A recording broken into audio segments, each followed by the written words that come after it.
পিফায় কৃষকদের অবরোধ, কাটা খালে অবৈধ পাট সরানোর দাবিতে বিক্ষোভ। বসিরহাট মহকুমার পিফা এলাকায় সোমবার উত্তেজনা ছড়ালো কাটা খাল ঘিরে। স্থানীয় কৃষকদের অভিযোগ, খালের পাশ দিয়ে চলা অবৈধ মাছ চাষের কারণে জল চলাচল ব্যাহত হচ্ছে। মাছ চাষিরা খালে পাট বসিয়ে জল আটকে রাখায় কৃষি জমিতে সেচের সমস্যা দেখা দিচ্ছে, ফলে হাজার হাজার কৃষক চরম ভোগান্তির মুখে পড়েছেন। কৃষকদের দাবি, খালের জল ঠিকভাবে না নামায় ভরকুন্ডা সহ আশেপাশের একাধিক চাষের জমি জলাবদ্ধ হয়ে পড়েছে, ফলে জমিতে ফসল পচে যাচ্ছে, ক্ষতিগ্রস্ত হচ্ছেন চাষিরা। বহুদিন ধরে প্রশাসনের দৃষ্টি আকর্ষণ করা হলেও স্থায়ী সমাধান মেলেনি বলে অভিযোগ আন্দোলনকারীদের।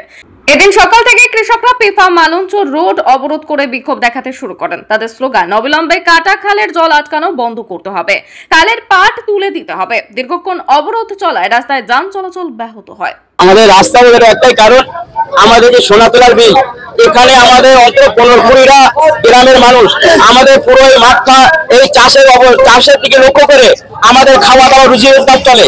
আজকে এমন ভাবে পানি নিষ্কাশনের ব্যবস্থাকে আটকে দেওয়া হয়েছে, এই পানিটাকে এমন ভাবে আটকে রেখেছে, আজকে এই পানি যদি নিষ্কাশন না হয়, পানি যদি এখান থেকে বার না হয়, আমাদের এখানে মানুষ না খেয়ে তারা মারা যাবে। তারা চাষে মার খাচ্ছে, ব্যবসা বাণিজ্যে মার খাচ্ছে, সমস্ত জিনিসে মার খাচ্ছে। তাই আমাদের সকলের একটাই বক্তব্য, এটা হচ্ছে পানি নিষ্কাশনের ব্যবস্থা অবশ্যই করা হোক। আমাদের এখানে মূলত সমস্যা হচ্ছে, আমাদের এই যে খালটা দেখলেন, এই খালটা হচ্ছে জল নিষ্কাশনী ব্যবস্থার জন্য এই খালটা করা। মূলত সেই হিসাবে আমাদের এই যে পুরো এলাকার মাঠের চাষিরা এই খালের উপরে নির্ভর থাকে। বর্ষার সময় যখন জল জমে তখন জলটা এই খাল দিয়েই বেরিয়ে যায়। সেহেতু এখানকার কিছু অসাধু মাছের ব্যবসায়ী তাঁরা এই খালে পাটা মেরে রেখেছেন। সেই পাটা মারার ফলে যখন বর্ষার সময় জলের চাপ হয়, টোটালি জল মাঠ থেকে সরে না। তার ফলে প্রচুর চাষি, আর কি বলতে গেলে পুরো মাঠের চাষিরাই প্রত্যেক বছর ধানের সময় এরা মার খায়, বীজতলা বুড়ে যায় একের পর। এই যে বড় বর্ষাটা হলো, এই বর্ষাতে আপনার ধরে রাখুন 20 দিনের মতো বীজতলা বুড়ে আছে। একটা ছোট সবুজ উদ্ভিদ যদি 20 দিন জলের নিচে থাকে, জলটা যখন নেমে যায় তখন টোটালি সেটা নষ্ট হয়ে যায়। তারপরে চাষিরা আবার নতুন করে বীজতলা করলো, আবার প্রাকৃতিক দুর্যোগের ফলে আবার বৃষ্টি এলো, আবার জলে ভরে গেল, আবার সেই বীজতলাগুলো আবার নষ্ট হলো। আপনি দেখুন খালে সব পাটা মেরে অসাধু ব্যবসায়ীরা তারা মাছের চাষ করছে, যার ফলে জল কোনোভাবেই জল আর কি ক্লিয়ার হচ্ছে না। আমাদের এই যে অবরোধ এখন হচ্ছে, আন্দোলন প্রতিবাদমূলক আন্দোলন হচ্ছে। আমলালিতে ভরকুন্ডা বলে একটা সুইচ গেট আছে, যেটার মাধ্যমে নদীর ওখানে কপাট করা আছে। ওখান থেকে কিছু অসাধু চক্র নিজেদের জলের ফিশারির ব্যবসার জন্য যখন তখন কপাট তুলে দিচ্ছে।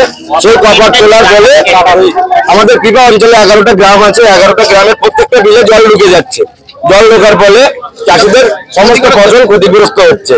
তো আমাদের দাবি এটাই যে আমরা বসিরহাট প্রশাসনিক সমস্ত উচ্চ পদস্থ কর্মকর্তাদের কাছে অনুরোধ জানাচ্ছি, যাতে ভরকুন্ডা সুইচ গেটে অবিলম্বে সিসি ক্যামেরা বসানো হোক এবং 24 আওয়ার্স ওখানে পুলিশ ফোর্স রাখা হোক 2-4 জনকে, যাতে অসাধু চক্রগুলো ওখানে ওটা না করতে পারে, যাতে সাধারণ মানুষের ক্ষতি না হয়।